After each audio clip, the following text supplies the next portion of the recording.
মানুষের অর্থনৈতিক অধিকার যদি প্রতিষ্ঠিত করতে হয় তাহলে বাংলাদেশে সাধারণ নির্বাচনের বাইরে আর কোনো বিকল্প নেই।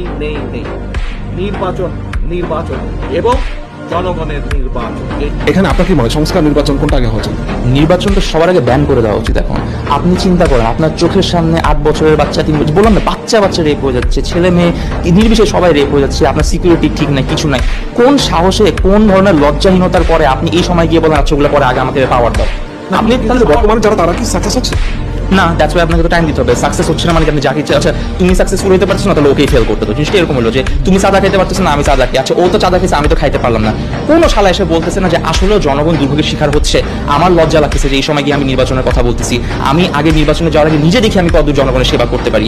তুমি এত চাঁদাবাজি করতে পারতেছো, তুমি এত আন্দোলন করতে পারতেছো, তুমি মানুষ জড়ো করতে পারতেছো, ক্যাম্পেইন করতে পারছো, টাকা খরচ করতে পারতেছো, তুমি বলতেছো তুমি নির্বাচনের আগে এই সেম এফোর্টটা দিয়ে তুমি সিকিউরিটি আনতে পারতেছো না। That's pure bullshit.